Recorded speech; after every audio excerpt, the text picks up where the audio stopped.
Patīk tas mums vai nepatīk, bet vēl joprojām mūsu ikdienas ziņu klāstā pirmajā vietā vienmēr ir informācija, kas ir saistīta ar finansēm. Visticamāk, tā būs arī vēl kādu laiku, līdz gada beigām, vai vismaz budžeta pieņemšanai, jau pavisam droši.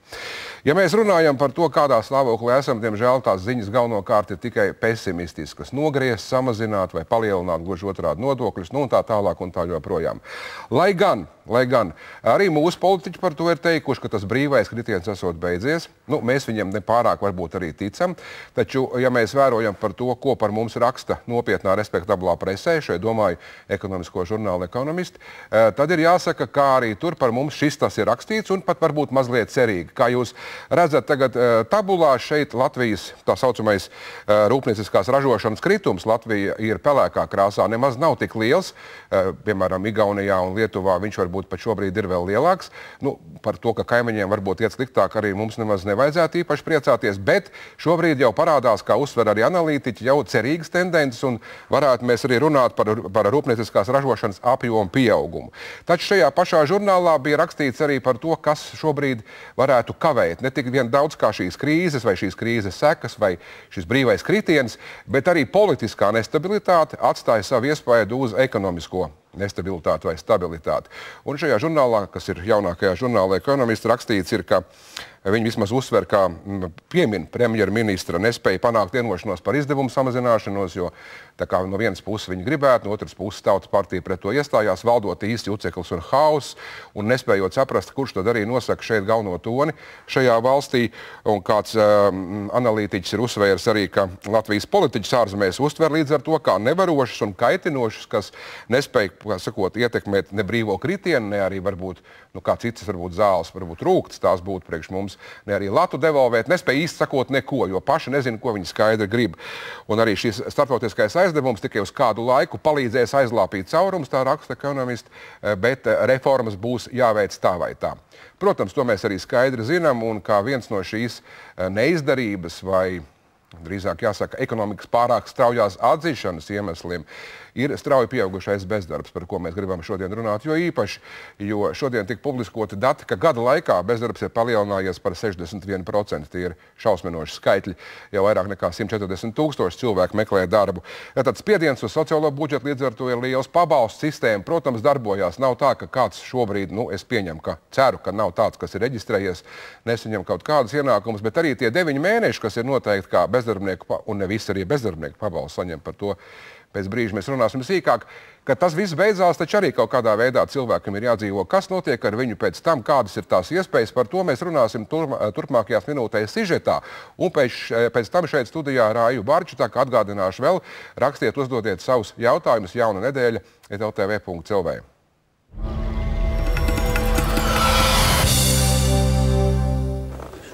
Uzvārds. Kurmis. Pierakstīts. Rīgā. Cik ilgi bez darba? Kā to lai saka? Profesija. Skolotājs filologs. Var pasniegt krievu, vācu Un franču. Un franču. Un franču. Man ir diploms, jā. Inteliģentos reģistrēs tikai jūnijā. Tad sāks rakt kūdrolainē. Jūnijā. Kūdrolainē. Bet varbūt jūs gribētu pamēģināt par asanizātoru.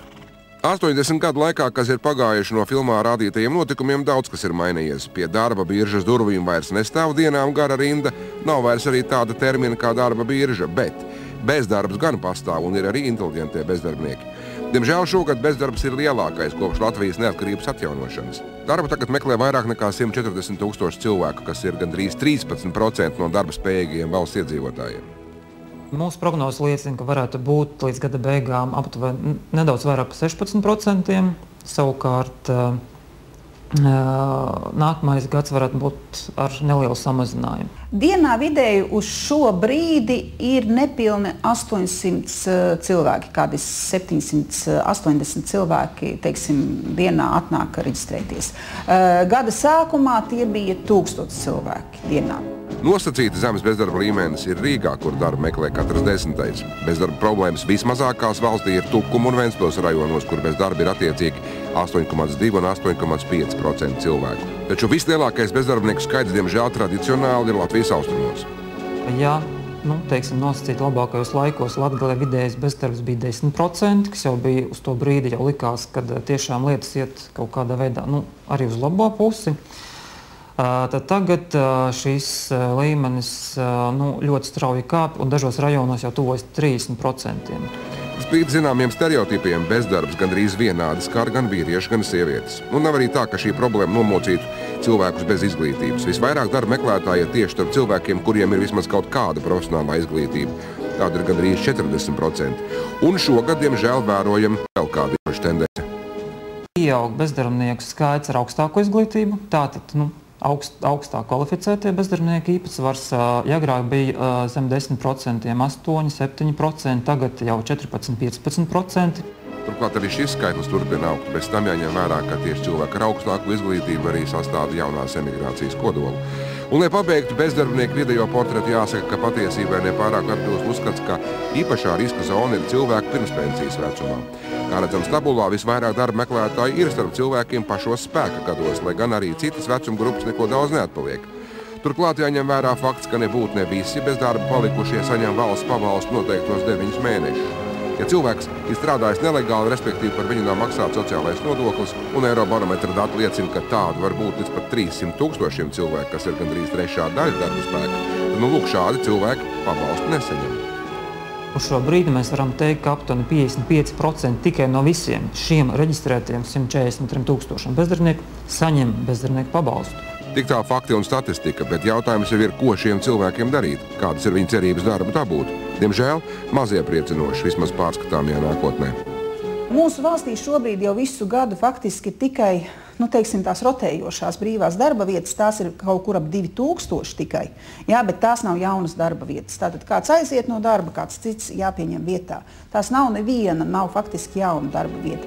Protams, Valsts nodarbinātības aģentūra veic vakanto darba vietu reģistrāciju un tās var meklēt aģentūras mājaslapā, bet ir jāņem vērā fakts, ka gada laikā ir samazināts vismaz 14 000 darba vietu. Aģentūra piedāvā arī dažādas programmas, lai cilvēki, kas ir palikuši bez darba, varētu pārkvalificēties, iegūt jaunas zināšanas, kas varētu noderēt nākotnē, kad darba tirgus atdzīvosies. Īpaši aktuāli tas ir cilvēkiem, un tādu nebūtu nav maz, kas nosacīti treknajos gados uzreiz pēc skolas metās peļņā, nemaz neparūpējoties par kādu amatu iegūšanu. Šogad tiek piedāvāta iespēja mācīties arī tiem, kas vēl formāli strādā, bet nepilnu darba nedēļu. Īsāk sakot, valsts viņiem piedāvā iespēju investēt sevī. Šajā gadā valsts ir paredzējusi 1,8 miljonu šim te pasākumam un paredzējusi iesaistīt 2000 nodarbināto šajā apmācībā. Un vēl kas ir atšķirīgs, tad pats darba devējs kopā ar savu nodarbināto arī izvēlās apmācību vietu vai mācību iestādi. Ja, to izvēlās absolūti viņi individuāli. Tātad nodarbinātības aģentūra izsniedz tikai kuponu un nodarbinātais pats dodās mācīties tur, kur viņam tas ir nepieciešams. Bet ko darīt tiem, kam arī noteiktais valsts piešķirtais bezdarbnieku pabalsts ir beidzies, bet darbu atrast šajos mēnešos tā arī nav izdevies? Respektīvi, ko lai dara tie, kam ienākumu vairs nav kā tādu vispār? Šādiem cilvēkiem esot jāvērš pašvaldībās, kur šogad ar Eiropas Savienības sociālā fonda līdzekļiem tiek veidotas darba prakses vietas. Ļoti smalki jau no tas skan, bet būtība ir vienkārša. Pašvaldība šādiem cilvēkiem piedāvā sabiedriskus darbus, par ko cilvēki varētu saņemt 100 latus mēnesī. Un tiesa šādas prakses var arī ilgt ne ilgāk par pusgadu.